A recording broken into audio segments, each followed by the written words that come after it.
Hey guys, I'm Glen Hopkins, and today I'm going to be pulling back the curtain on the 5 most common myths about selling your home that you should never, ever trust. And what we're going to do is we're going to separate the fact from the fiction so that you can sell your home faster, easier, and for top dollar. And you're going to want to make sure that you stick around until the end, this last myth, because it's one that even some of the most experienced sellers fall for. And it could end up costing you very, very big. All right, so myth number 1 is that you should price your home higher in order to leave room for negotiation. Now I get it, that sounds logical, right? You know, if you set the price high, well, you're going to give the buyers room to negotiate and still end up where it is you want to be. But here's the problem. This strategy, it often backfires. And that's because overpricing your home, it makes it way less likely to attract serious buyers. You see, most buyers nowadays, they're really savvy.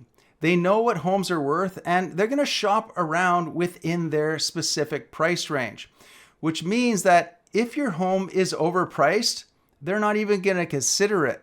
In fact, they may not even see it. It might not show up on their search results if it's priced outside of their price range. And so instead, what happens is it ends up sitting on the market, and then you risk that dreaded stale price label, which is often what leads buyers to start to wonder what's wrong with it. What is wrong with this house? And then, of course, by the time you actually lower the price to where it should have been in the first place, you've already lost all of your momentum. And so the truth is that pricing your house at its current fair value, at its current fair market value, is almost going to be your best option. And that's because, a correctly priced home, it's going to create more showing requests, it's going to create some competition, and of course, more serious offers, all of which are things that will usually net you the best possible price on your home.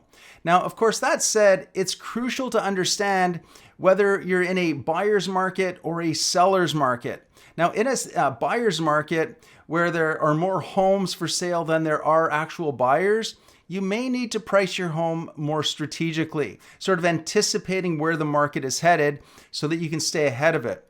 Now, on the other hand, if you're in a seller's market and prices are rising, you may have to be more flexible with your actual asking price. So, this is where a knowledgeable agent is going to come into play here, because an agent who understands market dynamics, effective pricing strategies, and negotiation tactics can guide you through this entire process. Because what they'll do is they're going to take into account factors like the local demand, recent comparable sales, and future trends in order to price your home correctly. By the way, if you're curious to know what your home is worth in today's market, what I'm going to do is I'll put a link in the description box below where you can get a very quick AI-generated market evaluation on your home. It'll be a really good starting point for you. All you need to do is enter in your address and it will send you what your home is worth. All right, so moving on to myth number 2, which is you can sell your home as is without fixing anything. So, selling as is, it may sound appealing. You get to skip all of the repairs and, you just put your home on the market. But here's the truth. Buyers, they notice the smallest of things. They notice small flaws, and they're going to use those things to justify lowball offers. In most cases, making a few simple, inexpensive updates, things like painting or decluttering or fixing obvious issues, can drastically improve your home's perceived value. All right. So understand that it's not about full-scale renovations. It's more about those little changes that can have a really big impact. So, for example, again, repainting those walls in neutral colors or refreshing the landscaping or fixing, say, a squeaky door, it can all go a very long way in making a very strong first impression. These little things that makes buyers feel much more confident that they're walking into a home that's been well cared for. And the easier it is for a buyer to picture themselves living in your home, well, the more likely they will pay your asking price. And maybe, if you're lucky, even above it.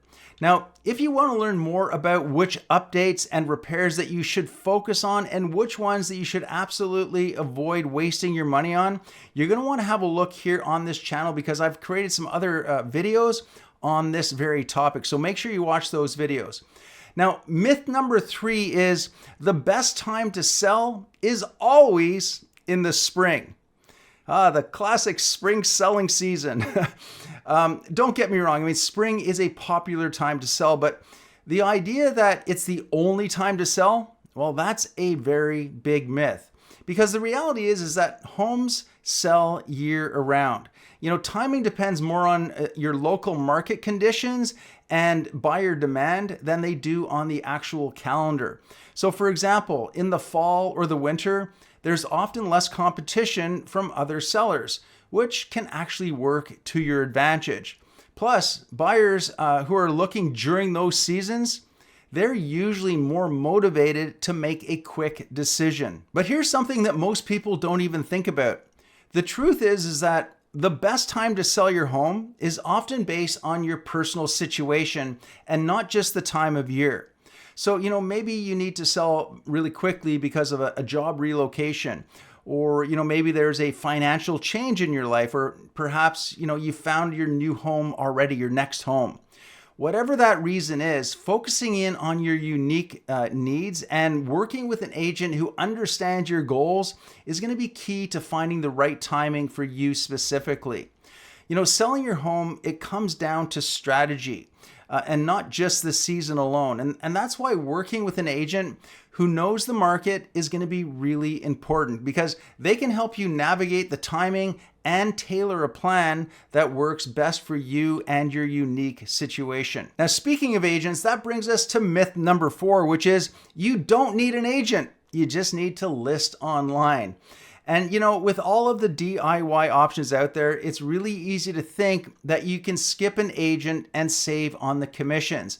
But the truth is that selling a home is way more complicated than just snapping a few photos and posting them online. These days, contracts, they aren't the simple one-page deals that they used to be.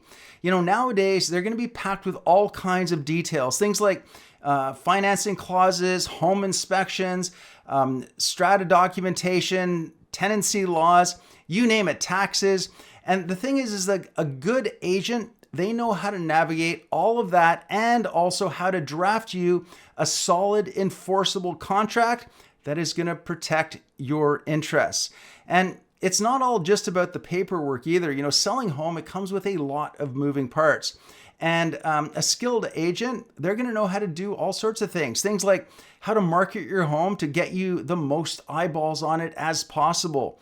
They'll also know how to do things like handle tenant-related issues if there's renters involved. And of course, they're going to know how to negotiate the best possible price and terms for you. And by the way, I get it. I am an agent, so it might sound like I'm just trying to sell myself here, but it really does go way beyond that, because as an agent, we have what's called a fiduciary duty to protect the best interest of our clients. And so the bottom line is really this: an agent's expertise can save you a lot of time, a ton of headaches, and even possibly thousands of dollars. So, you know, while skipping the agent, it might seem like a shortcut. When it comes to what is probably the largest financial asset that you own, this is probably not the place that you want to cut corners. All right, myth number 5 is the highest offer is always the best offer.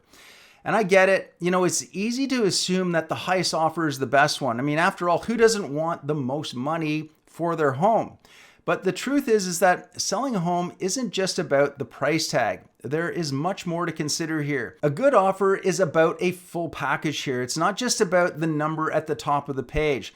So there's things like the size of the deposit, for example. That can make a big difference, because a large deposit, it's going to show serious commitment from the buyer. And then there's the subjects and conditions that you want to think about, okay? Because an offer with a high price but lots of conditions like financing or a lengthy inspection period, for example, those things can add risks and delays. And let's not forget either about the closing dates. A buyer who's flexible with timing or matches your preferred dates could be far more valuable to you than one who needs, say, 3 or 4 months to close, even if their offer is slightly higher. So just know that sometimes the strongest offer isn't just about the highest offer. It's the one that's going to give you the most peace of mind and, of course, the smoothest path to the finish line. So now that you know the truth about these myths, the next question is what are the best strategies to make your home stand out and grab the attention of serious buyers? And spoiler alert here, guys, it's not just about staging and curb appeal. There's a lot more to it than that. And so I'm going to cover all of that in my next video. So make sure you're subscribed so that you don't miss it. And hey, if you've got any questions or you just want to chat about selling your home, feel free to reach out. There's a link in the description box below. Otherwise, I will see you on the next video.